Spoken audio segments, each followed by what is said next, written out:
evangelios y conociendo a través de los evangelios la vida de nuestro Señor Jesucristo. Y vemos que la vida de nuestro Señor no fue una vida fácil, no fue una vida sencilla, fue una vida muy complicada, porque Él se movió en un ambiente donde Él venía a cambiar los sistemas, un sistema religioso que había sido establecido por Dios, con señales, con respaldo de Dios, y ya era un sistema religioso muy estructurado, muy sólido.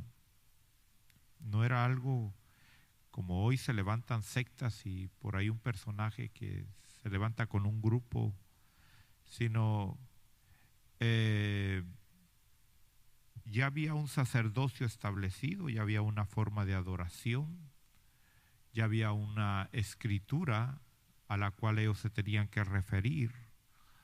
Y por supuesto que en esa escritura contenía el mensaje de un Salvador que iba a venir y daba los detalles específicos de este Salvador.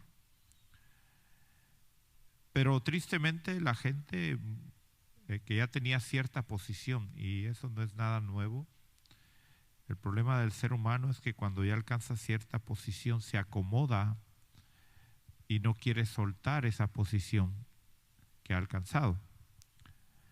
Eso es lo que sucede con los políticos, que tal vez llegan a un puesto con muy buenas intenciones, con anhelo de ayudar al pueblo, de apoyar a la gente, pero ya estando en esa posición, empiezan a recibir todos los beneficios y ya se olvidan del por qué llegaron a esa posición. Y lo mismo sucedió con los sacerdotes de aquel tiempo, con los religiosos de aquel tiempo. Y ahora vemos que Jesús trae algo especial, al punto que las multitudes lo empezaron a seguir. Y estamos en Lucas capítulo 6, pero aunque las multitudes lo seguían, no todos lo seguían con buenas intenciones, y eso ya lo hemos visto y lo vamos a seguir viendo en los capítulos que siguen, pero en esta ocasión, dice Lucas capítulo 6, 17, que descendiendo con los 12, porque vimos que Él llamó a 12 personas para que fueran sus embajadores, fueran sus representantes. Y dice que descendió con ellos y se detuvo en un lugar llano y había una gran multitud de sus discípulos. O sea, ya tenía muchos seguidores nuestro Señor, ¿verdad? Muchos que lo seguían, muchos que les gustaban sus enseñanzas, muchos que lo estimaban. Y dice que también una gran muchedumbre del pueblo. O sea, siempre hay gente curiosa, ¿verdad? Siempre hay gente que no sabe por qué está ahí, pero ahí está, ¿verdad? Ahora que se han hecho manifestaciones por todos, ¿verdad? Que esas manifestaciones es gente que les ha pagado. Hay un hombre por ahí que tiene mucho dinero y les ha pagado para que hagan manifestaciones y hagan protestas, y ahí van los dirigentes haciendo protestas y un montón de gente lo sigue, ¿verdad? Porque así es el ser humano, ¿verdad? Un periodista estaba entrevistando en una manifestación allá creo que fue en Nueva York, porque muchos estudiantes se salieron de las escuelas para ir a hacer una manifestación. Y este reportero va con los estudiantes y les pregunta, bueno, ¿y usted por qué está aquí? No, es que venimos a manifestar para para que no le impidan la entrada a ciertos países que están prohibiéndole las entradas. Y él le pregunta, ¿y cuáles son los países? Pues no sé. Y ahí se dieron cuenta, pues a través de esas entrevistas, que la gente siempre busca donde está la bulla y donde está el alboroto, y ahí está metido y no sabe por qué está, pero ahí está, ¿verdad? Entonces, así había gente que también siempre curiosa, ¿verdad? ¿A dónde va? Pues allá con Jesús. ¿Y qué hace Jesús? Pues dicen que sana. Y bueno, pues yo también voy a ver qué pasa, ¿verdad? A ver si me da algo, ¿verdad? Siempre que es gratis algo, pues ahí está la gente, ¿verdad? Detrás de eso. Y así había gente, fíjese que dice que había una muchedumbre de pueblo. Y es interesante ver que dice de toda Judea, de Jerusalén, de la región costera de Tiro y de Sidón. Fíjese que ahí está hablando de gente del sur y gente del norte. O sea, prácticamente, y aún fuera de Israel, porque Sidón y Tiro, hermano, ya no pertenecían a Israel. Eran naciones paganas, ¿verdad? Y sin embargo dice que aún de esas naciones venían, y dice en el verso 18 que habían ido para oírle, para ser sanado de sus enfermedades, y los que eran atormentados por espíritus inmundos eran curados, y toda la multitud procuraba tocarle, porque de él salía un poder que a todos sanaba. Entonces aquí vemos algunos principios, porque hay gente, hermano, hay gente que no entiende que Dios ha delegado a ministros, Dios ha delegado a personas para ser vasos, para ser instrumentos de bendición, ¿verdad? Yo quiero que usted entienda que usted ha sido llamado para ser un vaso de bendición, ¿verdad? Ahora, esa bendición se va a manifestar en la medida que usted se llene de la presencia de Dios, ¿verdad? Nadie puede dar algo que no tiene de parte de Dios, ¿verdad? Pero primero usted tiene que llenarse, y en la medida que usted rebalse, eso es lo que la gente va a recibir. O sea, hay una llenura, y en esa llenura, cuando se rebalsa su copa, es que la gente puede recibir lo que usted está recibiendo, ¿verdad? Entonces hay niveles, y hay gente que dice, bueno, yo no necesito que nadie me ministre para yo recibir de parte de Dios. Pero eso es algo que no es bíblico, porque aquí vemos que si alguien quería recibir sanidad, ¿qué tenía que hacer? Tenía que tocar a Jesús, ¿verdad? O sea, en ese momento, y eso es algo que nosotros debemos de entender, que Dios se mueve de diferente manera.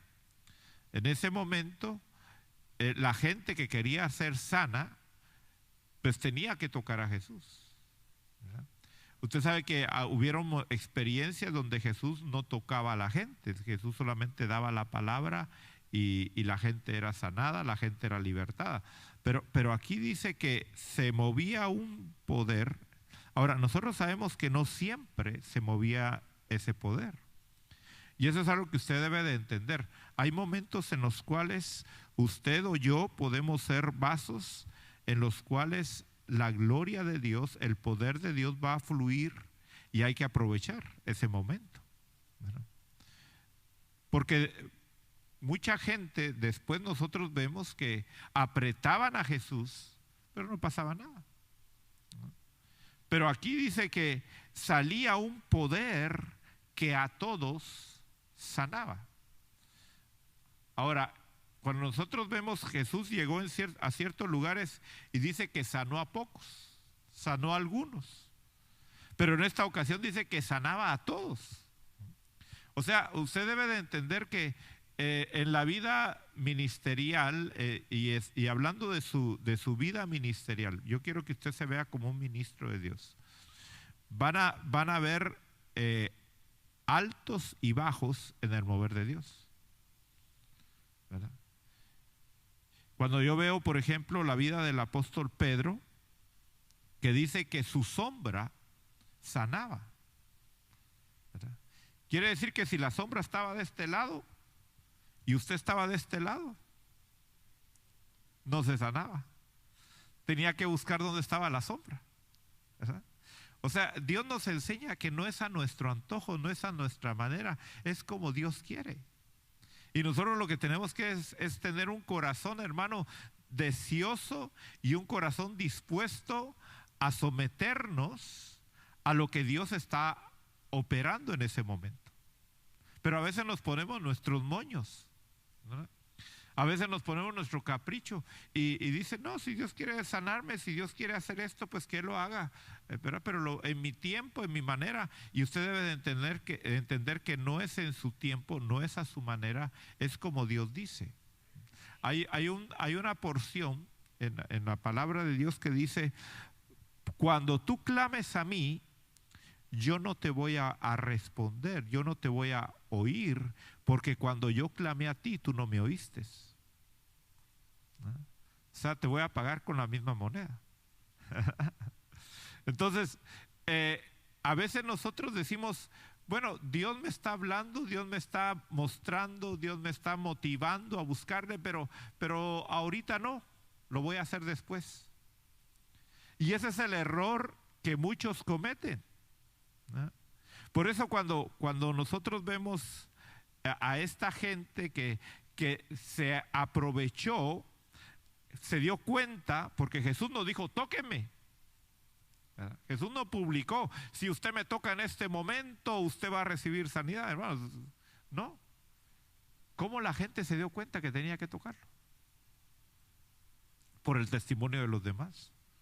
Ajá. De repente alguien llegó, hermano, y sin querer lo tocó y recibió sanidad. Dijo, mira, me sané. Y llegó el otro, y llegó el otro, y llegó el otro, y llegó el otro.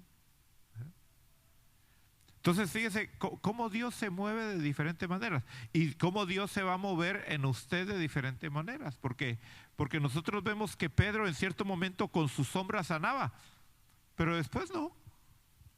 Yo me imagino a la gente que se ponía después buscando la sombra de Pedro y le pasaba la sombra de Pedro y se quedaba igual. La Biblia habla, por ejemplo, del apóstol Pablo, que hacía milagros, hacía maravillas y después no hacía milagros. Después le tiene que decir a Timoteo, Timoteo, mira, toma vino, ya no tomes agua por causa de tus enfermedades. ¿Eh? Bueno, y no que Dios lo usaba con sanidades a Pablo. Y eso es algo que usted y yo debemos de entender. Que los dones no se mueven a nuestro antojo, no se mueven a nuestra manera, ¿verdad? Y es algo, óyame bien, que usted mismo ni siquiera se va a dar cuenta de la forma en que Dios a usted lo va a usar. A mí me ha pasado, ¿verdad? A mí me ha pasado, yo a veces estoy tranquilo por ahí y llega alguien, hermano, y empieza a ser ministrado. Yo digo, ¿y qué le hice yo? Yo no le hice nada, ¿verdad? Pero es así como opera Dios. ¿Para qué? Para que la gloria no sea del hombre. Cuando la gente dice, mira, tú ven y tú vas a ver cómo Dios se va a mover a través de mi vida y cómo tú vas a ser bendecido a través de mi vida. Hermano, tenga cuidado con esos charlatanes, porque sí puede ser que fluya el poder, pero a saber de quién. Porque no solo Dios fluye de esa manera, también el enemigo fluye. Entonces, vemos aquí que la gente se acercó para oírle y para ser sanado de sus enfermedades y los que eran atormentados por espíritu inmundos eran curados. Ahora, yo me he dado cuenta de algo, hermano. ¿Por qué a veces hay reuniones y la gente es sanada? Y hay reuniones donde la gente no es sanada. Y es porque la gente no va con el deseo, no va con la intención de recibir de parte de Dios. O sea, se tiene que anunciar, se tiene que poner ahí, venga por su sanidad. Y entonces ahí está la gente, voy a ir por mi sanidad. Pero ¿será que usted tiene que esperar un momento especial para recibir la sanidad de Dios? Fíjese que usted y yo debemos de entender algo. Dios se mueve en medio de la adoración. Dios se mueve en medio de la alabanza. ¿No? Y es ahí donde usted va a recibir las mejores experiencias de su vida. ¿Eh? No tiene que anunciarse, hermano, una actividad especial. ¿Verdad? Que sí se da, ¿verdad? Se anuncia y llega la gente y la gente recibe. Y dice, qué tremendo estuvo, recibí sanidad. ¿Pero por qué recibió sanidad? Porque iba con ese deseo de recibir sanidad. Pero ¿por qué esperar que eso suceda? ¿Por qué no viene usted a la próxima reunión con ese anhelo, con esa emoción de decir, Dios me va a sanar, Dios me va a libertar, Dios me va a transformar? Y entonces Dios va a actuar de esa manera en usted. Fíjese que la gente venía desde muy lejos. Hermano, no era una hora. ¿Cuánto se tarda usted para venir aquí a la reunión de su casa? ¿Ah? Si hay mucho tráfico. ¿Ah? Ahora, ¿cuánto tiempo se llevaba esta gente para llegar a donde estaba Jesús? Se llevaba días, hermano. Llegar desde Judea hasta este lugar. Si usted va a ir conmigo a Israel, se va a dar cuenta de lo que tenía que caminar. ¿Eh? Hermano, no era nada más así de que ahí voy a tomar el carro y me voy. No. Era gente que no tenía ni burro, no tenía ni caballo, no tenía ni camello. Tenía que ir a pie, hermano, y con los muchachitos. Yo por eso a mí me gusta que vaya la gente conmigo cuando yo voy a Chiapas, hermano, para que vea cómo es la gente allá. Mire, hermano, la gente se queda a dormir en la calle y está contenta. ¿Eh? Está feliz. Yo me sorprendí porque hay un terreno allá donde se hacen en uno de los lugares que hacemos. Hay varios lugares donde hacemos reuniones, pero en uno de esos es un terreno. Hermano, y levantaron ahí una como láminas nada más y yo le digo al pastor de ahí, mira, y aquí a dónde se va a dormir la gente. Mire, yo pensando todavía con la mente americana. Debajo de los árboles, me dice. Imagínense, ellos tranquilos y viajan, hermano, desde lejos, sin comida, fíjese, porque ahí los hermanos le preparan comida, porque si no les preparan comida se quedan en ayuno. Y nosotros con todas las facilidades que tenemos y decimos, qué difícil se me hace buscar a Dios. Qué duro, hermano, usted viera cómo peleo yo porque ese 35 se me pone bien cargado y se me pone difícil. Y con aire acondicionado. Entonces, mire, por eso esta gente recibía de Dios. Y por eso es que nosotros, hermano, no recibimos, porque no venimos con ese anhelo, con ese deseo de recibir de Dios. Ahora, dice aquí la palabra que en el verso 20, porque ahí es donde quiero llegar. En el verso 20 dice que volviendo su vista hacia sus discípulos decía, bienaventurados vosotros los pobres, porque vuestro es el reino de Dios. Bueno, a esto se le llama el mensaje de las bienaventuranzas, ¿verdad? ¿Qué quiere decir bienaventurado?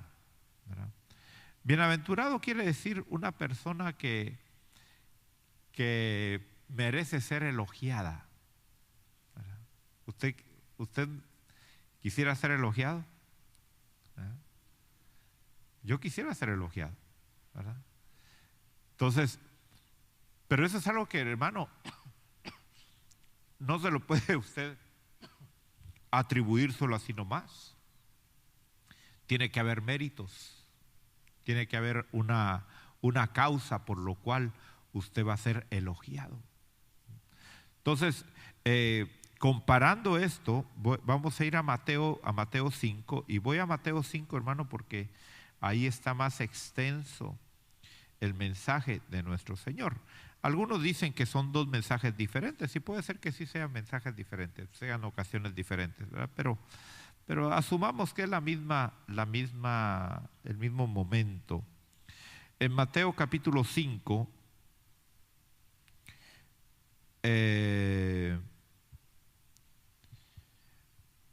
se da más a entender que sí era el mismo momento. Dice el verso 5, y cuando vio las multitudes subió al monte, y después de sentarse sus discípulos se acercaron a él, y abriendo su boca les enseñaba diciendo, ¿verdad? Ahora, ¿qué era lo que les enseñaba? Dice en el verso 3, bienaventurados los pobres en espíritu, pues de ellos es el reino de los cielos. Ahora, yo quiero que veamos aquí, hermano, porque como es un estudio, son nueve bienaventuranzas que se da, que Jesús habla, 9 bienaventuranzas. Ahora, cuando yo veo el número 9, el número 9 nos habla de una terminación del juicio. O sea, un juicio donde se termina. Usted sabe que la mujer, ¿cuántos meses está con su bebé adentro? 9, ¿verdad? Ahora, en esos 9 meses, ¿qué es lo que sucede? Se está formando un niño o una niña, ¿verdad? Y a los 9 meses, ¿qué sucede? Sale a luz el fruto. Entonces, el número 9 nos habla del proceso en el cual hay un desarrollo hasta llegar a dar fruto. Entonces, vemos aquí que hay 9 bienaventuranzas, ¿verdad?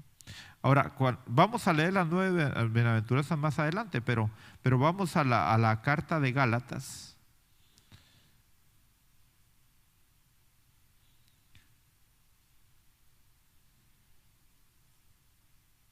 Y en la carta de Gálatas, capítulo 5,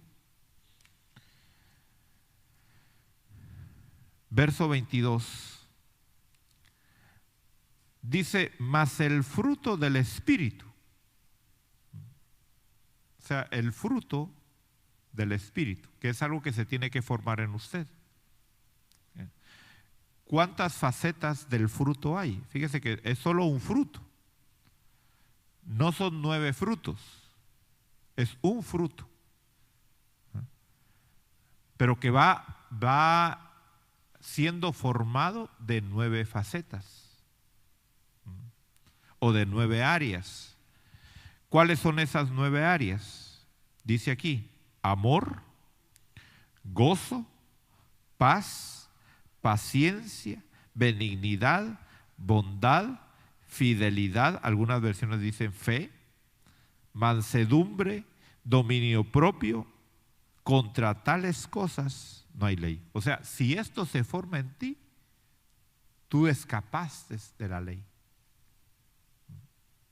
Ya no hay ley que te pueda acusar. Tú eres libre, ¿verdad? Ahora, son 9 áreas.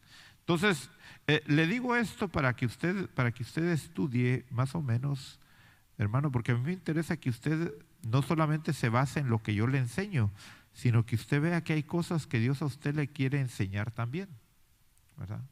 Usted debe de pedirle a Dios sabiduría, entendimiento y decirle, Señor, también háblame a mí, enséñame a mí, ¿verdad? Ahora, regresemos a Mateo 5 y vamos a ver las 9 facetas, para escapar, se puede decir, o para llegar a dar el fruto, o dar la estatura que debemos de dar, ¿verdad? ¿Por qué? Porque no es suficiente, hermano, tener una área nada más.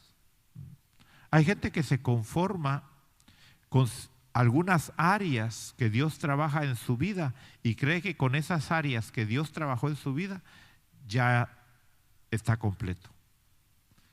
Yo me recuerdo cuando empezaba en el Evangelio que si una persona dejaba de fumar, dejaba de tomar y dejaba de mujeriar, ya era un buen cristiano, ¿verdad? Sí, ese era el concepto que se tenía y eso era lo que se predicaba, ¿verdad? Todas las predicaciones estaban basadas en eso. Deje de fumar, deje de mujeriar, deje de emborracharse, ¿verdad? Y entonces uno lo dejaba de hacer y ya estaba aprobado, ¿verdad? Ya estaba listo, según uno, para irse en el arrebatamiento, ¿verdad? Ya cantaba uno, Señor, ven, Señor, yo no me quedo, yo me voy con Él, ¿verdad? Ahora nosotros entendemos que no es así, ¿verdad? Aún cuando usted lea en la Apocalipsis capítulo 2 y capítulo 3, usted se va a dar cuenta ahí que hay 7 iglesias y que a cada iglesia el Señor le da diferentes promesas. No le da las mismas promesas, ni le da las mismas pruebas, le da diferentes pruebas. Entonces, la pregunta que surge es, ¿usted a qué iglesia debe de pertenecer? ¿A cuál de las 7?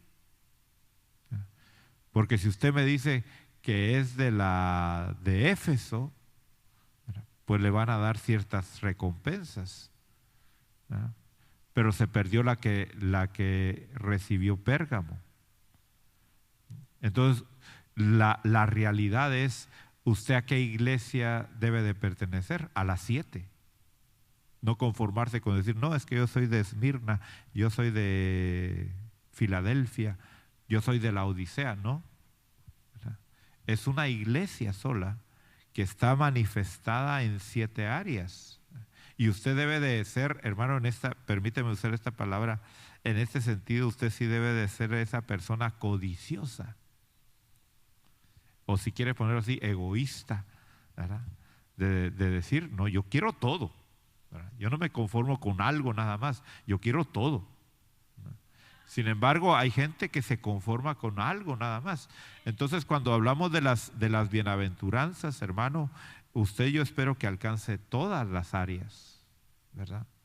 Porque aquí hay diferentes situaciones que se deben de formar en usted, ¿verdad? Ahora, ¿cuáles son esas 9 facetas en las cuales usted debe de ser elogiado? Porque hablamos que bienaventurado es una persona que merece elogio, que merece alabanza, que merece que se le felicite, ¿verdad? Eso quiere decir bienaventurado, ¿verdad? Te felicito, ¿verdad? Qué bueno, ¿verdad? Dice aquí que la primera es los pobres de espíritu y de una vez ahí menciona su recompensa, ¿verdad? Quiere decir que no todos van a recibir las mismas recompensas, ¿verdad? Algunos van a recibir unas, otros van a recibir otras, y otros golosos van a recibir todas, como Pablo, ¿verdad? Pablo decía, yo no me conformo con haber alcanzado esto, lo otro, yo quiero todo, yo quiero el premio completo, ¿verdad? Y yo creo que en esa forma usted debe de imitar a Pablo, y no está mal en imitar a Pablo, porque el mismo Pablo dice, imíteme a mí en lo que yo imito a Cristo, ¿eh? Así que, hermano, nos queda mucho camino que recorrer todavía, ¿verdad? Pero vea que el alcanzar el complemento, el elogio, no depende de lo que sepamos, sino depende de lo que somos. Y eso es algo fundamental, ¿verdad? Dice aquí que los que son pobres en espíritu.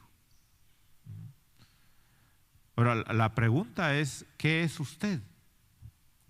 ¿Verdad? ¿Qué es usted? No qué tanto sabe, porque a veces nos conformamos con saber, ¿verdad? Pero el Evangelio no es solamente saber, el Evangelio es aplicarlo a nuestra vida para que se haga carne para que se haga viva en nosotros, ¿verdad? Dice la Biblia que el verbo se hizo carne y habitó en nosotros. Entonces es lo mismo. La palabra de Dios se tiene que servir en nosotros. ¿Qué significa, qué querrá decir ser pobre en espíritu? ¿Verdad? Esto es algo fundamental, ¿verdad? Usted siempre debe de sentirse necesitado espiritualmente. Eso es lo que quiere decir. El día que usted diga, yo ya tengo bastante de Dios, ya ese día usted perdió. Ya ese día a usted no lo van a elogiar. Ajá. ¿Por qué? Porque usted algo que debe de tener es una actitud. Fíjese que Dios ve las actitudes. Yo lo que veo en una persona, hermano, no son sus dones, son sus actitudes. Para mí las actitudes son fundamentales. ¿Verdad? ¿Qué es lo que brota? ¿Con qué intención lo hace? ¿Con qué actitud lo hace? Entonces eso para mí es lo que cuenta realmente. Dice aquí que usted y yo debemos de ser pobres en el espíritu. Siempre debemos de sentirnos necesitados espiritualmente. Ahora, si usted se siente necesitado espiritualmente, ¿qué necesita hacer? Buscar lo espiritual. Por eso le decía hoy a los hermanos en la mañana, no es suficiente venir un día a la semana a orar. Ese es solamente el inicio. Eso es solamente para despertar el hambre en usted, el deseo espiritual en usted y darse cuenta que usted debe de buscar más y más y más y más y más y más y más. Porque así es la vida del creyente, ¿verdad? Entonces, la pregunta que aquí tenemos, y no se sienta mal si tal vez usted responde honestamente y dice, no soy. No se sienta mal, porque para eso venimos, para examinarnos, para juzgarnos y decir, bueno, todavía no, la verdad es que a mí no me interesa mucho lo espiritual, ¿verdad? Pero estoy aquí a ver si me cae un poquito de hambre, ¿verdad? A ver si me cae un poquito de necesidad de lo espiritual. Entonces, y eso es lo que a Dios le agrada, ¿verdad? Dios no pretende, hermano, que tú llenes todos estos requisitos. Dios lo que está pidiendo es que tú seas sincero, le pidas a Dios y reconozcas y le digas, Señor, perdóname, pero yo la verdad es que yo soy una persona que ya me siento saciada, ¿verdad? Yo siento que con que vaya el domingo ya es suficiente para mí, Señor, ¿verdad? Ahora, ¿será suficiente eso? Una persona que solo viene los domingos, ¿será pobre de espíritu? ¿Ah? ¿Qué dice usted? No es pobre de espíritu. ¿Ah? ¿Ah? La pregunta es, ¿usted es pobre de espíritu? ¿Se conforma solamente con esta reunión? ¿Ah? Entonces, fíjese, los que no son pobres de espíritu, ¿qué le van a decir a usted? No sea tan fanático, hombre.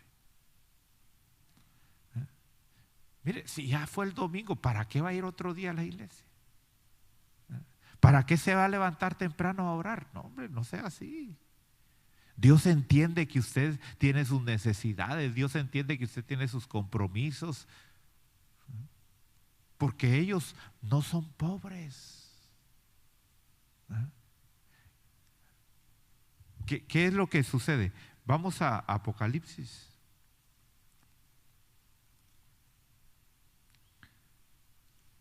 Y en Apocalipsis capítulo 3, verso 17, mire lo que dice el cristiano del último tiempo. Porque la iglesia de la Odisea, hermano, es la iglesia que nosotros estamos viviendo el día de hoy. Hoy es el tiempo de la Odisea. Por eso es que a todos lados a donde nosotros vamos a ver, hermano, este tipo de creyente. ¿Verdad? ¿Cuál es este tipo de creyente? Verso 17, Apocalipsis 3:17 dice: porque dices, soy rico, me he enriquecido y de nada tengo necesidad. ¿Era pobre de espíritu la iglesia de la Odisea? ¿Era pobre de espíritu? No,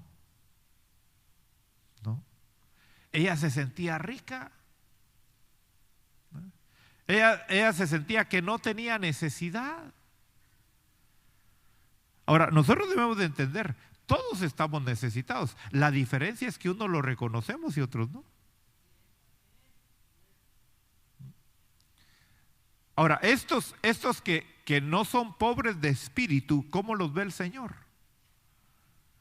¿Cómo los ve?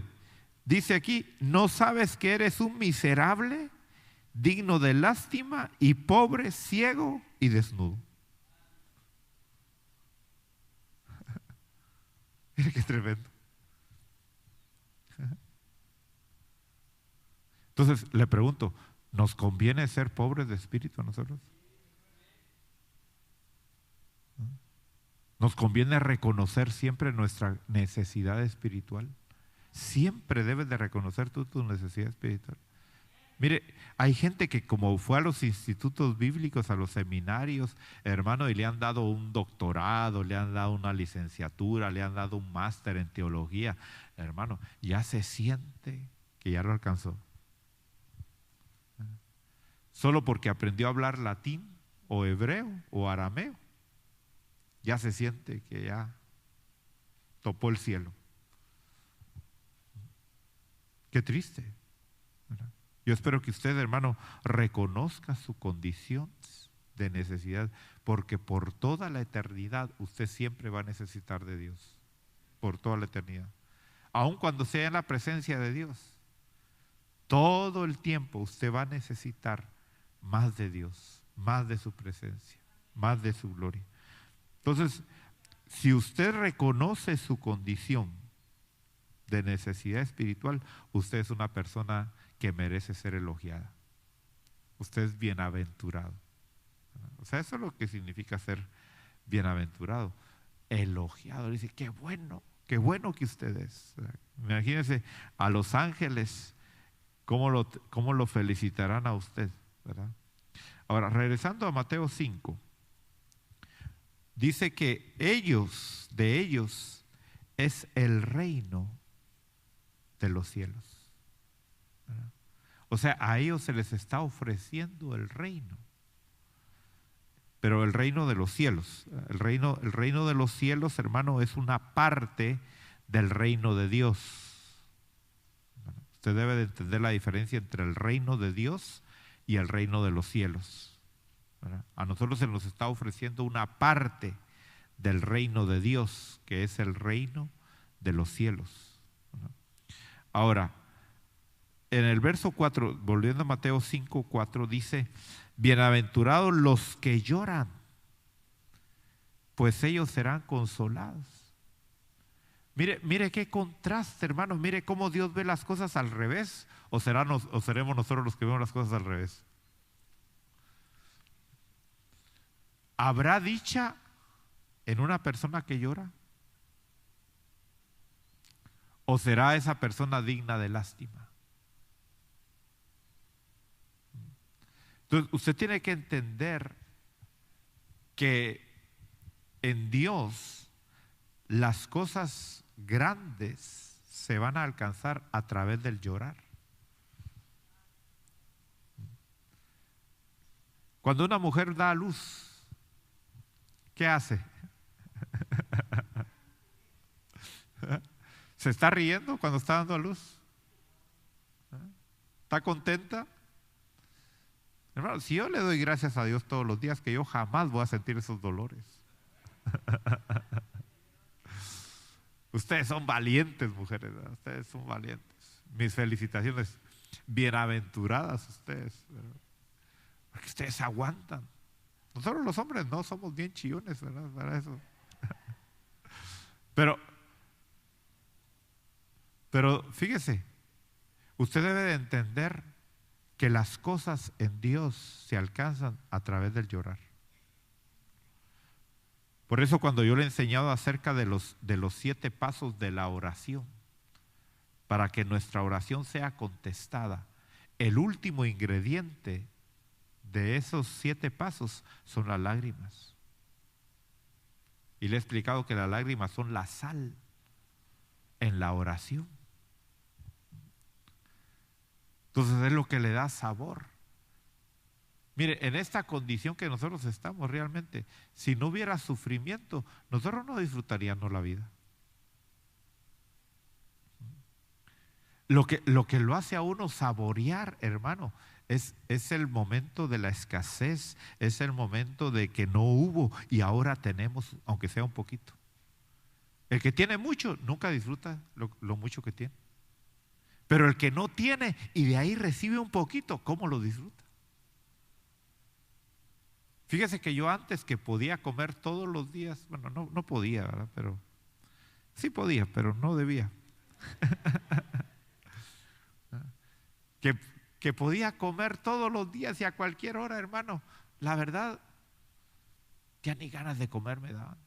Yo decía, otra vez volver a comer, ¿qué como? Ahora, cuando me toca me doy de vez en cuando mis libertades, como hoy en la mañana me doy mi libertad, mañana en la noche me voy a dar mi libertad también. Mañana en la noche voy a comer pollo con tajadas.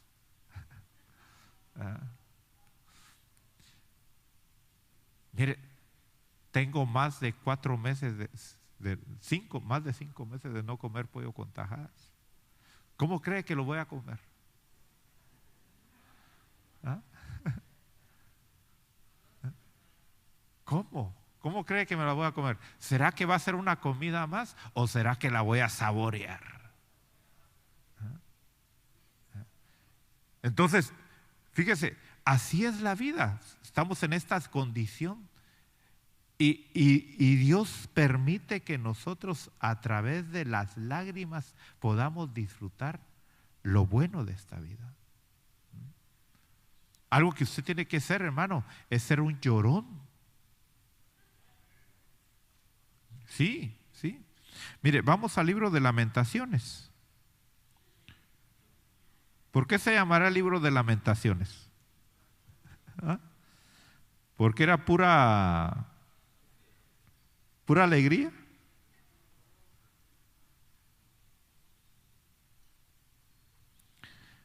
Mire, ¿quién escribió el libro de Lamentaciones?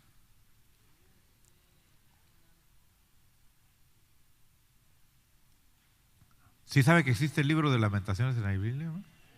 ¿Quién lo escribió?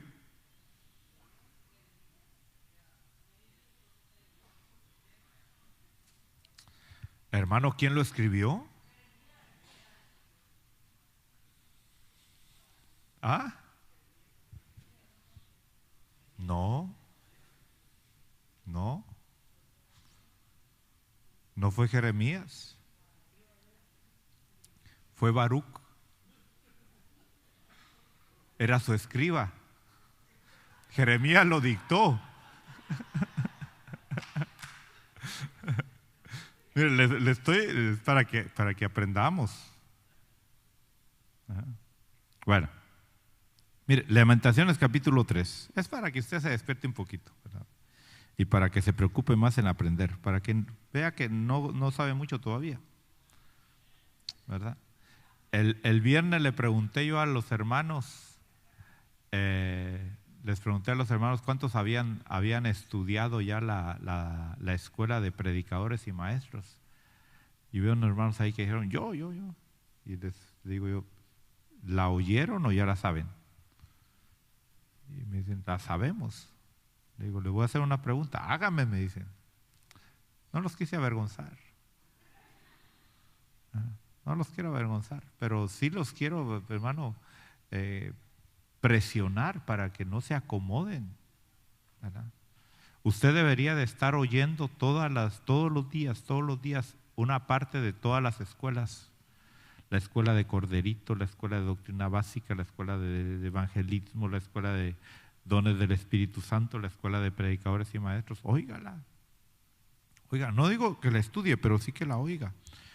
Ahora, mire, dice en el capítulo 3,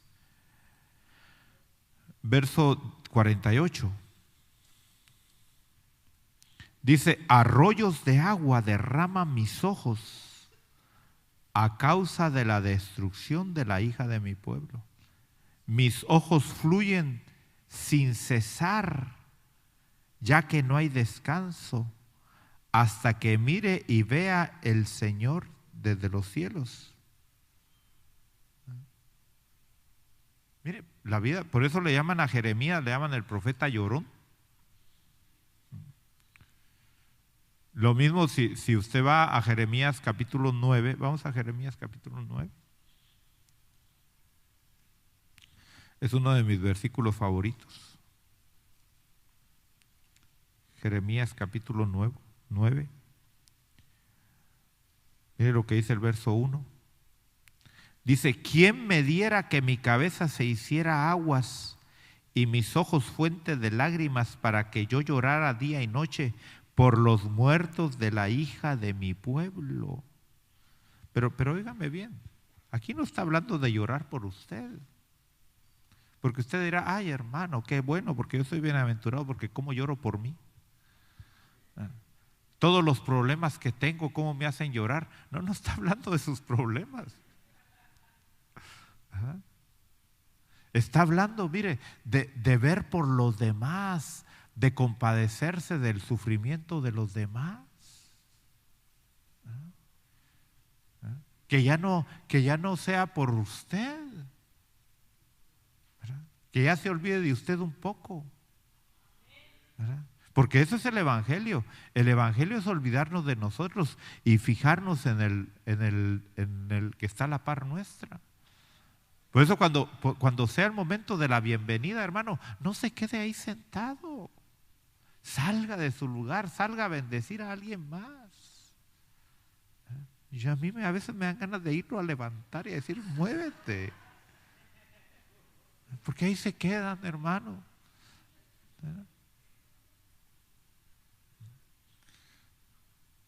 Hay que romper con esos traumas y con esos complejos de timidez, hermano. ¿Verdad? Entonces, dice aquí que Jeremías dice que pedía que su cabeza se hiciera aguas y sus ojos fuente de lágrimas, para llorar día y noche. Entonces, ¿será que Dios te va a elogiar a ti cuando lloras? Que de eso está hablando aquí, ¿verdad? De alcanzar el elogio de Dios. O sea, ¿por qué lloras? ¿Será que solo porque lloras vas a ser elogiado por Dios? No.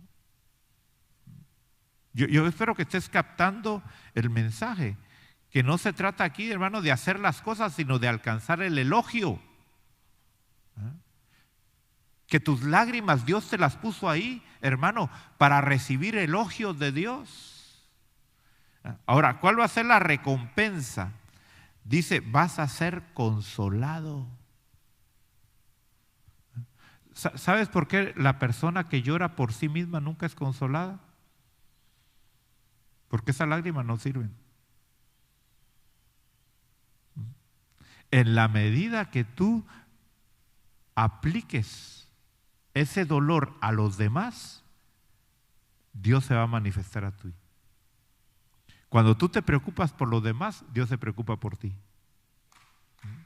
Entonces, ¿quieres recibir la verdadera consolación de Dios? Preocúpate de los demás, llora por los demás.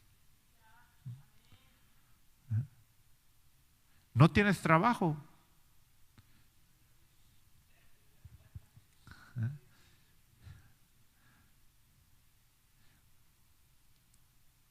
¿A ti te preocupan los que no tienen trabajo?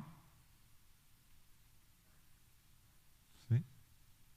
¿Te preocupa o no te preocupan los que no tienen trabajo?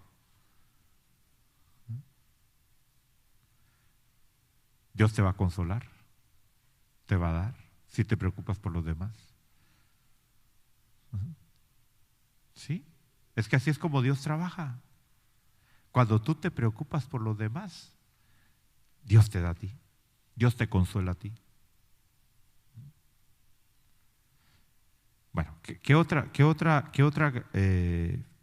área de elogio tenemos que buscar en Dios? Dice el verso 5, Mateo 5:5 dice: dichosos los humildes. Ahora, esa palabra humilde se puede traducir también, algunas versiones la traducen como mansos, ¿verdad? Dice, porque ellos van a heredar la tierra. Ah, entonces no todos van a heredar la tierra. Pero no está hablando de esta tierra. Amén. Usted debe entender esa, que no está hablando de esta tierra. Esta tierra no es la que nosotros buscamos.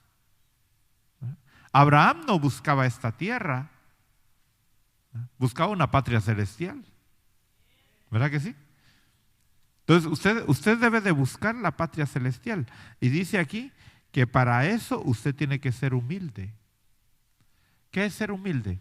Ser humilde es tener una actitud de reverencia hacia Dios.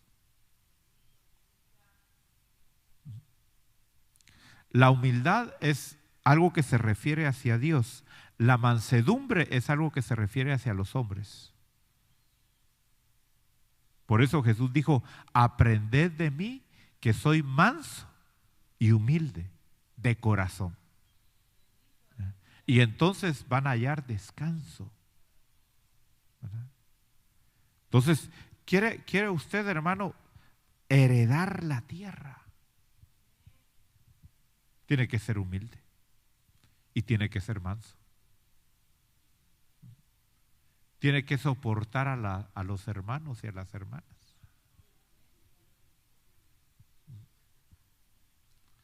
Y eso nos cuesta, ¿verdad? Porque nos brinca el apellido, porque nos brinca el nombre, porque decimos, es que usted no sabe quién soy yo. ¿Ah? Pero tenemos que ser mansos. Y como yo he dicho a veces ser manso parece ser uno menso. Pero así es, ¿verdad? Tiene que hacerse uno el loco a veces, ¿verdad? Pero uno sabe por qué lo hace, ¿verdad? Yo quiero heredar la tierra, entonces tengo que ser humilde, tengo que ser manso. ¿Qué más? Dice aquí, el verso 6. Bienaventurados o elogiados serán, vamos a ponerlo así, elogiados serán los que tienen hambre y sed de justicia, porque ellos serán saciados. Ahora, ¿qué justicia se refiere? ¿A qué justicia se estará refiriendo? Porque yo he oído a mucha gente, hermano, que a veces ha sido ofendida, ha sido herida y dice, bueno, pero yo espero que la justicia de Dios le caiga, ¿verdad? Somos buenos para pedir la justicia de Dios cuando se trata de otros. Pero cuando se trata de nosotros, ¿qué pedimos? Misericordia, ¿verdad? ¿Será eso ser justo? ¿Será eso ser parejo? No. Ahora, lo que aquí está hablando, hermano, es recibir la justicia de Cristo.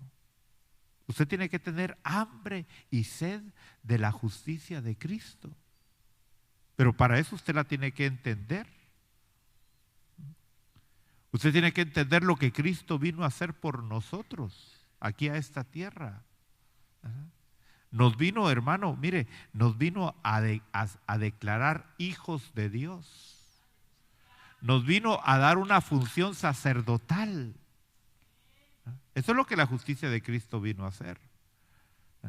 Ahora, en la justicia de Cristo nosotros vemos, hermano, que Dios descargó toda su ira contra su Hijo. Porque Él se hizo maldición y se hizo pecado por causa de nosotros.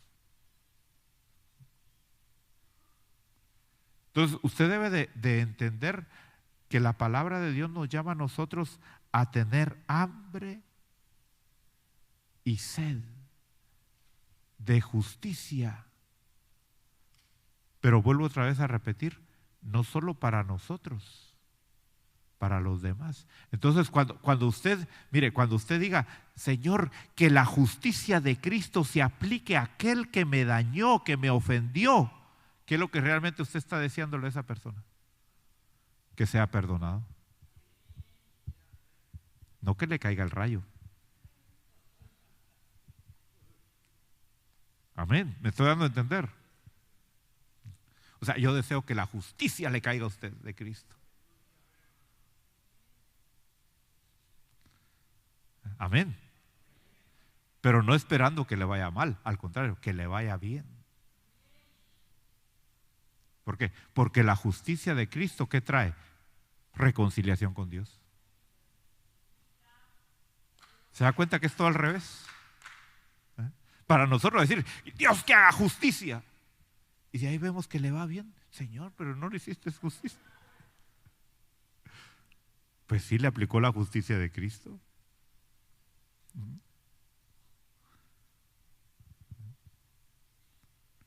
Cuando usted aplica la justicia a otros, usted es elogiado. Deseas que le vaya bien. Deseas que sea salvo. Porque de eso tienes tú que ver. Velar por el bien de los demás. Lo que debe de haber en tu corazón es que la justicia se aplique a todos. Y entonces tú vas a ser saciado de la justicia. Mira, lo que tú le deseas a otros se te viene para ti de regreso, ¿verdad? Verso 7 dice, bienaventurados los misericordiosos, pues ellos recibirán misericordia. Quiere decir que si no tienes misericordia, ¿vas a recibir misericordia? Hermano, hoy en la mañana predicábamos cómo está nuestra vida. ¿Y no será que nuestra vida está mal porque no tenemos misericordia?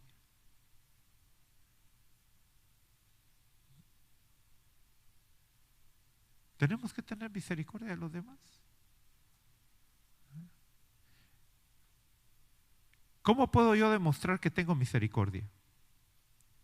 Porque voy a evangelizar.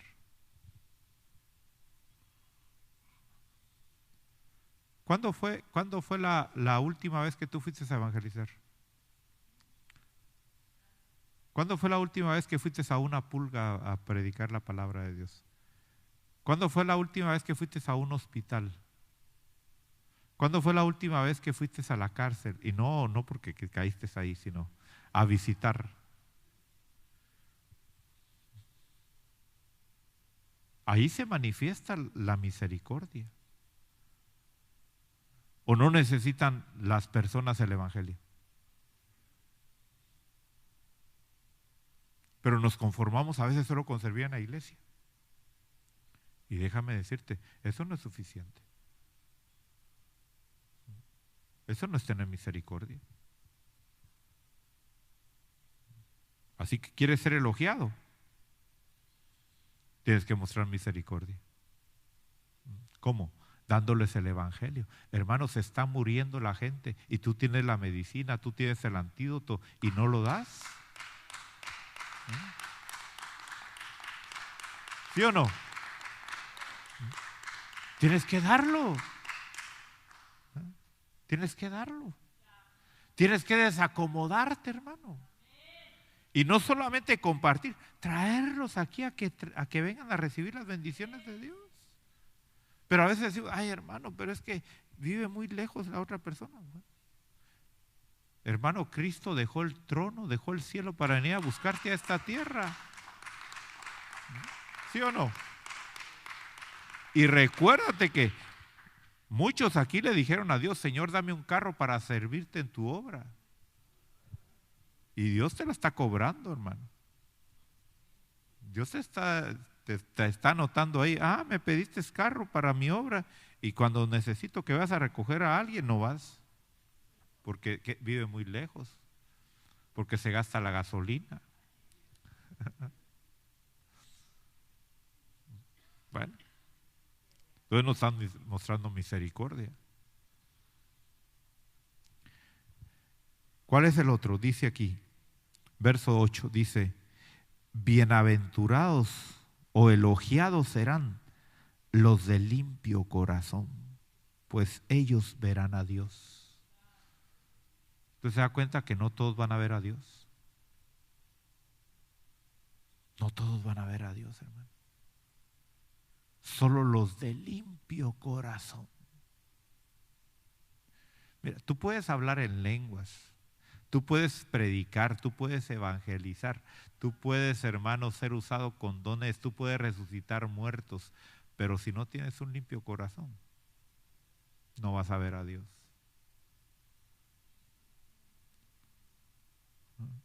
Por eso aquí son diferentes galardones, diferentes posiciones. Por eso aquí no es de conformarse y decir, ay, pues qué bueno, porque yo sí tengo misericordia de los demás. Pero tienes un limpio corazón.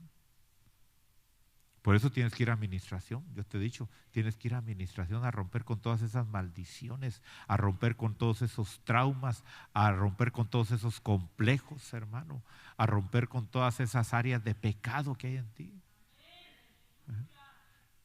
Hermano, qué triste va a ser para muchos llegar allá a la eternidad y que quieran ver a Dios y no lo van a ver. Yo me pongo a pensar, por ejemplo, en Zaqueo. Dice que quería ver a Jesús, pero como era chaparrito y nadie lo quería, hermano, porque era un ladrón con título, ¿verdad? Licenciado. Tenía permiso del gobierno romano para robarle a los mismos israelitas, hermano. Y cuando Zaqueo quería pasar por ahí para ver a Jesús, hermano, y veían que era Zaqueo, lo sacaban de ahí, no podía. ¿Ah? Ahí sí que lo saqueaban, ¿verdad? Se tuvo que adelantar a subirse a un árbol para ver a Jesús. Ahora, ¿cómo se va a sentir la gente? Fíjese que yo tuve una experiencia que no se me olvida, no se me olvida. Y tal vez algún día regresaré, pero cuando fui a Alaska, la verdad es que yo vi cosas preciosas en Alaska, hermano. Vi cosas lindas en Alaska. La mano de mi papá, de mi Dios, hermano, haciendo paisajes, hermano, preciosos, lindos. Pero como se me había alargado el tiempo, era un viaje que yo había programado de 5 días y ya tenía casi 8 días y llegué a Alaska. Entonces ya estaba yo con aquello de quererme regresar, ¿verdad? Porque ya el tiempo ya se me había pasado. Y llegué a un lugar y cuando llegué a ese lugar dije, voy a ir a conocer un lugar precioso, hermano. Pero cuando quise ir a ese parque no dejaban entrar carros. Tenía uno que ir en autobús, ¿no? Porque cuidan ahí ese lugar, es tan especial ese lugar que solo permiten que los autobuses entren a ciertas horas. Y cuando yo llegué ya era de noche, aunque ahí era de día todavía, porque ahí, hermano, era medianoche, todavía estaba de día, ¿verdad? Los días son bien largos. Y entonces dije yo, no voy a poder ir, porque para poder ir tengo que dormir aquí, esperarme al siguiente día y tomar el autobús, y ya se me hace un día más y ya no puedo, se me complicó, dije no puedo verlo, ¿verdad? Pero mientras estaba ahí, vi a un hombre que bajó del autobús, que acababa de regresar de ese lugar, y le pregunto, how is it? ¿Cómo está por allá? hermano me mira con una cara y me dice, beautiful, beautiful, beautiful.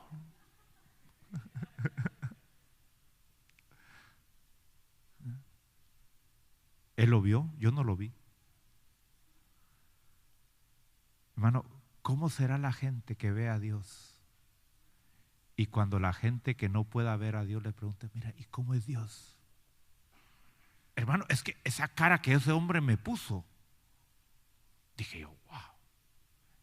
Es que como que estaba fuera de este mundo, hermano. Venía como extasiado, venía como drogado por lo que había visto. Hermano, ¿cómo será ver a Dios? Y nosotros tenemos la oportunidad de ver a Dios si nos preparamos.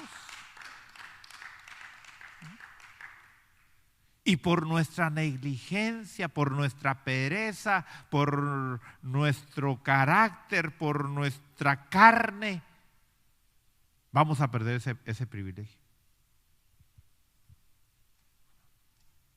Dice aquí, van a ser elogiados los que vean a Dios. ¿Tú viste a Dios? ¡Wow! Es que nosotros tenemos la idea, hermano, que todo el mundo puede ver a Dios. No. Hay gente que dice, yo con un rinconcito que tenga allá en el cielo es suficiente, porque desde ahí voy a ver a Dios, voy a usar mis lentes de larga vistas. Hermano, ¿cómo será ver a Dios?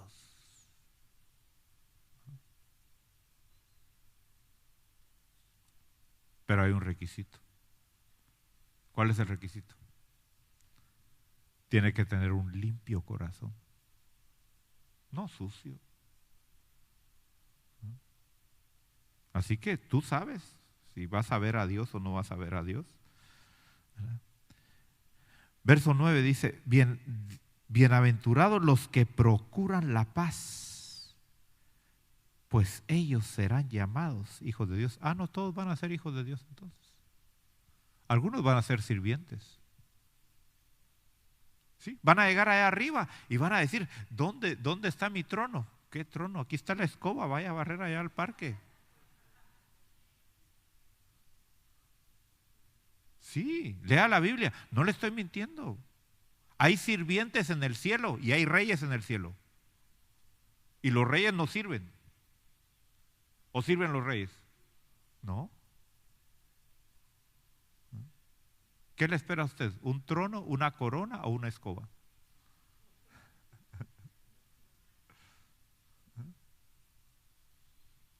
¿Qué necesita usted, hermano, ser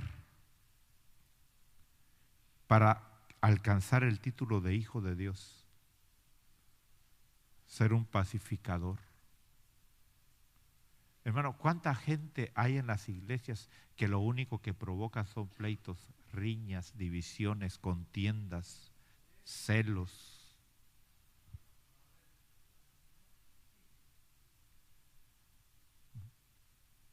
¿Serán hijos de Dios realmente? Ahora, ¿usted es hijo de Dios? Entonces no esté metiéndose en problemas, ni esté metiendo a la demás gente en problemas, ni en chismes, ni en calumnias. Eso no es parte de ser hijo de Dios. Usted tiene que enseñarle a su alma, hermano. Mire, usted tiene que apartarse de gente que actúa no como hijo de Dios, porque eso lo está contaminando a usted. Usted dirá, pero yo no digo nada, a mí me cuentan nada más, sí, pero usted está ahí en la bolita. A veces usted va a tener que romper con amistades, con relaciones. Yo lo tuve que hacer. Personas que no me bendecían, que no me edificaban. Yo tuve que decir, ¿sabes qué? Hasta aquí llegó mi amistad. No estoy peleando contigo, te voy a saludar, pero ya no vamos a andar ahí juntos. Porque no buscamos lo mismo.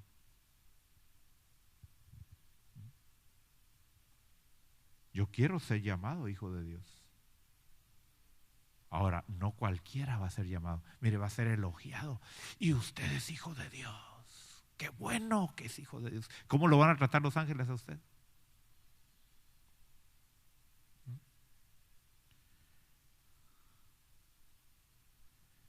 pero tiene que procurar la paz.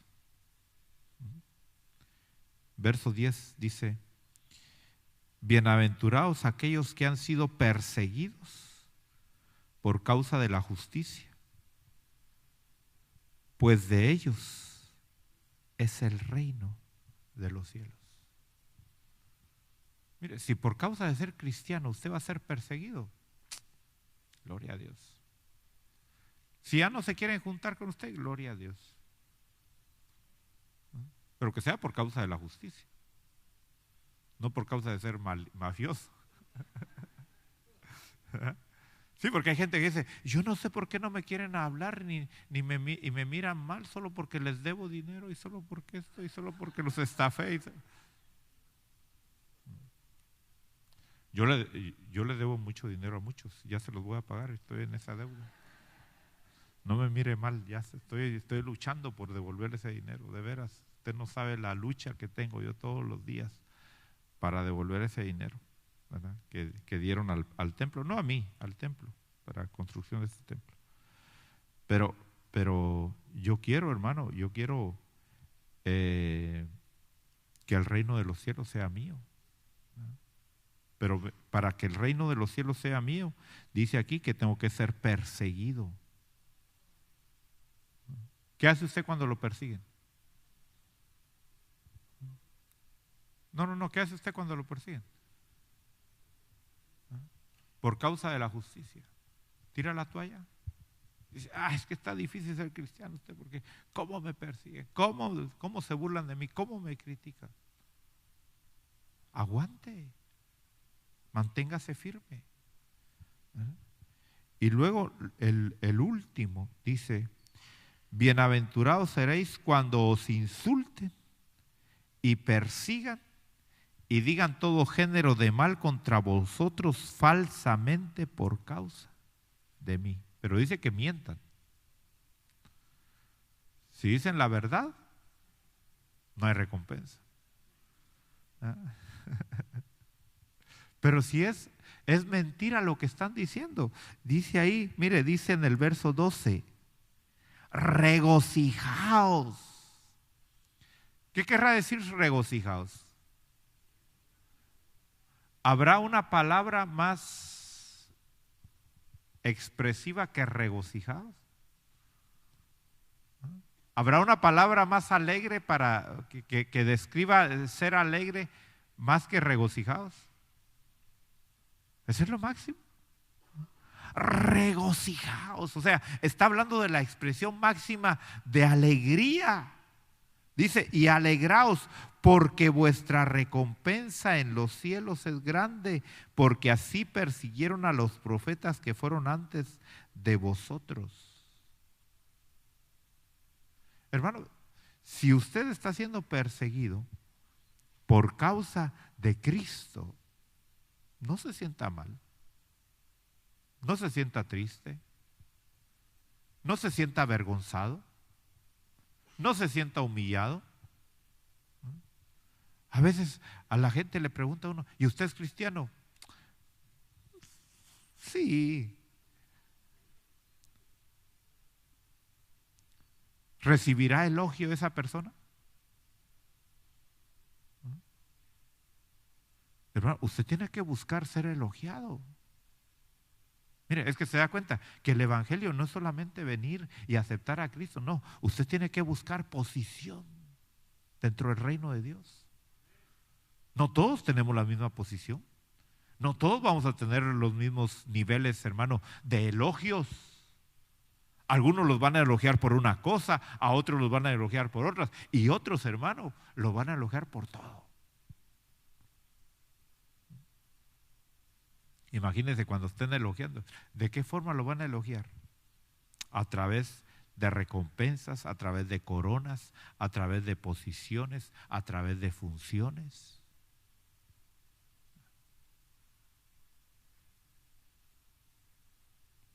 Yo me recuerdo cuando estábamos en la juventud, era parte de y allá en la juventud a veces se hacía, cada año se cambiaba la directiva de los jóvenes.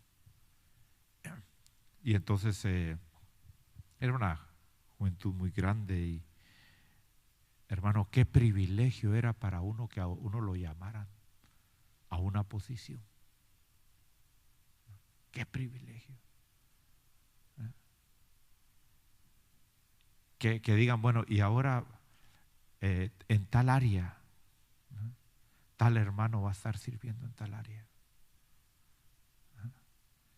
Allá en la congregación donde yo crecí, por ejemplo, cada año se cambiaba a todos los sugieres, se cambiaban a todos los maestros, cada año se cambiaban. Y ahí estaba uno esperando a ver si lo llamaban a uno a servir. Y de repente sonaba el nombre de uno. Contento iba uno, ¿no?, a recibir la posición.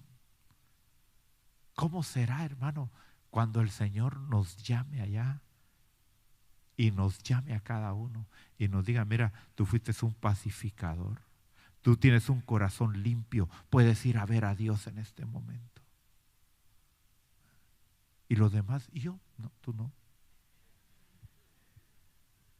¿Y podría algún día? No, perdiste tu oportunidad.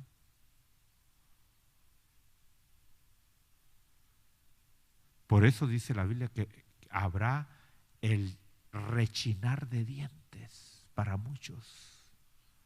Van a decir, ¡oh! ¿Alguna vez usted se ha enojado que ha rechinado los dientes? ¿O ha visto a alguien pues que lo haga?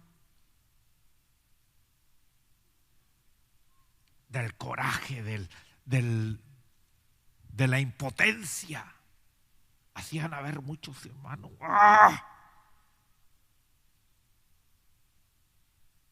Y otros hermanos recibiendo las palabras del Señor. Entra.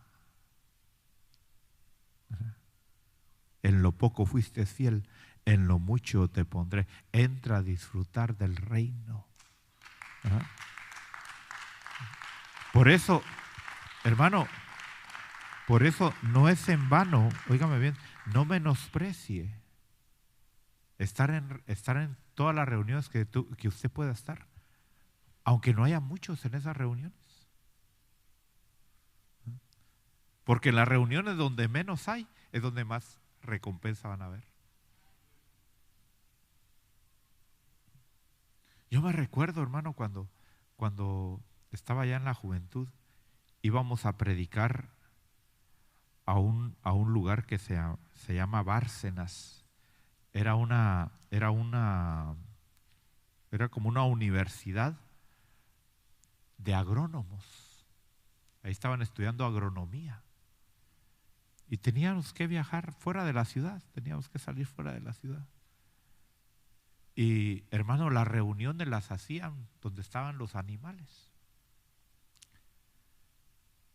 Íbamos a hacer ahí porque ahí habían estudiantes, estaban estudiando y les íbamos a predicar, les íbamos a ministrar. Y para bautizarlos, los bautizábamos donde tomaban agua el ganado. Ahí los bautizábamos, ahí era la pileta que usábamos. ¿Ah? Pero yo veía, hermano, que cuando eran actividades especiales, toda la juventud estaba ahí. Pero para ir a ese lugar donde estaba maloliento, hermano, íbamos 4, 3, 5. Yo decía, ¿y los demás dónde están?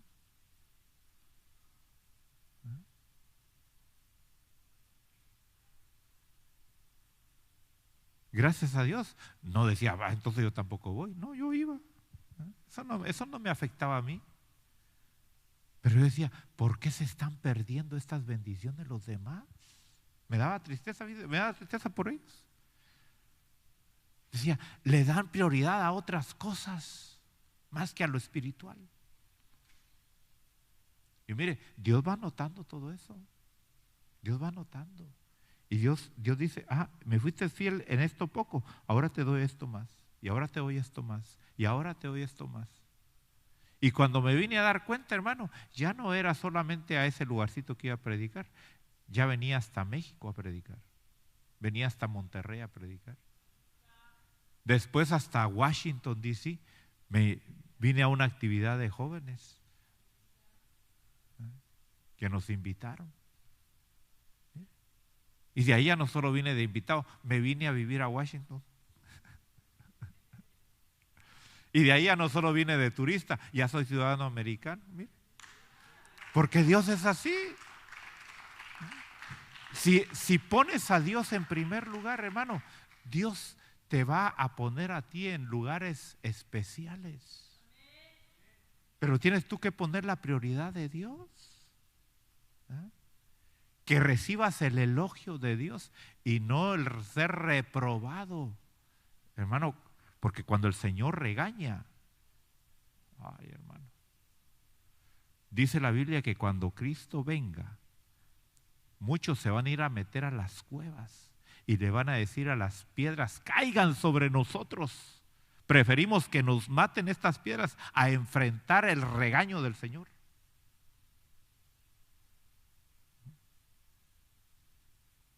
Hermano, esto es serio. Nosotros no estamos jugando a una religión. Nosotros somos cristianos, hijos de Dios, que el Señor nos está llamando a una vida de consagración, de entrega. ¿Por qué? Porque queremos ser elogiados. Mire, si los demás no quieren ser elogiados, déjenlos. Su familia no quiere ser elogiada, sorry, pero yo sí quiero ser elogiado. Así que, ¿cómo van a decir de usted? ¿Le van a decir bienaventurado? ¿Le van a decir dichoso? ¿Va a recibir usted elogios? ¿O va a ser reprendido? Póngase de pie.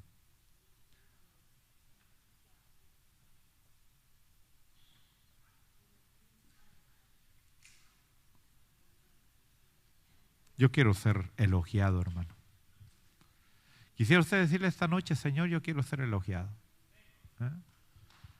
¿Se atreve usted a decirle, Señor, yo quiero ser elogiado? ¿Eh? Pero no es solo pedirlo. El pedir es solo el primer paso. De ahí tiene que dejar que el Señor trabaje en usted. Tiene que rendirse. Tiene que buscarlo. Tiene que comprometerse. ¿Verdad? Usted tiene que tener compromisos con Dios.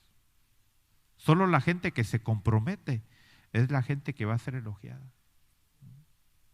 Usted tiene que comprometerse. ¿Qué va a hacer esta semana diferente a lo que hizo la semana anterior? ¿Qué paso más cerca de Dios va a dar esta semana a lo que vivió la semana pasada? Porque así debe de ser. Hoy, esta semana es una oportunidad para acercarme más a Dios. Pero ¿qué es lo que voy a hacer? Tal vez lo que vas a hacer es ir a evangelizar. Tal vez lo que vas a hacer es venir a una reunión de oración en las madrugadas. Tal vez lo que vas a hacer es venir el sábado a ayunar. Algo diferente. Tal vez lo que vas a hacer es que vas a venir mañana a la clase de evangelismo o el martes vas a venir a la escuela de doctrina básica o el jueves vas a venir a la escuela de corderitos. Algo diferente que te va a acercar más a ser elogiado, a ser aplaudido por las huestes celestiales. Levántale tus manos a Dios. Padre, gracias por tu palabra. Gracias, porque a través de tu palabra podemos entender los tesoros hermosos que tú tienes para nosotros. Queremos, Señor, alcanzar ese elogio. Queremos, Señor, ser elogiados por ti, ser aprobados por ti. Que hallemos gracia delante de ti. Ten misericordia de nosotros, Señor, ten misericordia de nosotros. Que nuestro corazón cambie.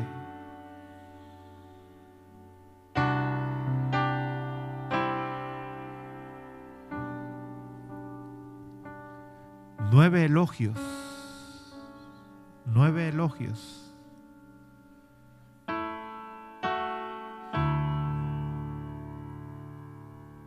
¿Cuántos vas a recibir tú de esos 9?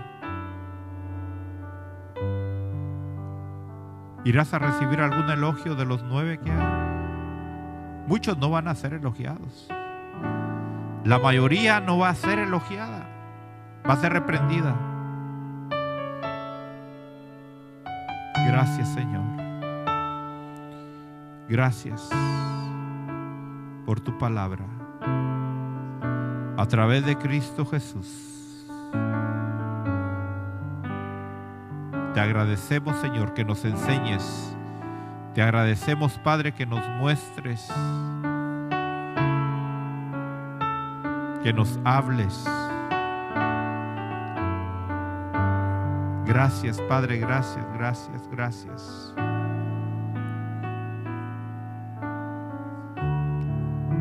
Gracias, Señor, gracias.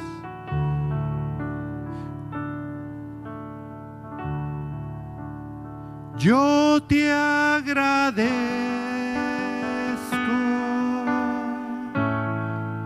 por todo lo que has hecho, por todo lo que haces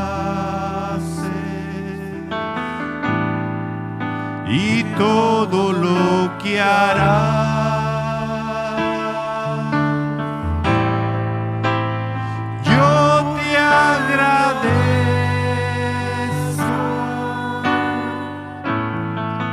Por todo lo que has hecho, por todo lo que haces y todo lo que harás. Una vez más dile: yo te agradezco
Asimismo, Padre, traemos nuestras ofrendas delante de ti esta noche.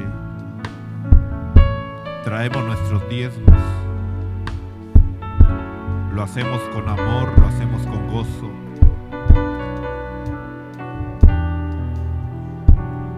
Gracias, Señor, porque tú nos provees siempre. No es el dinero, eres tú, Señor. Eres tú, oh Dios. Gracias. A través de Cristo Jesús, recibe nuestras ofrendas, recibe nuestros diezmos. Por medio de Cristo Jesús. Amén. Amén. Puede venir a dejar su ofrenda, su diezmo. Si va a hacer un cheque, hágalo a nombre de Iglesia de Cristo. Si quiere hacer su ofrenda o su diezmo con tarjeta de crédito o de débito, puede ir ahí a la parte de atrás. Allá está la máquina para hacer su ofrenda o su diezmo con tarjeta de crédito o de débito. Gloria a Dios.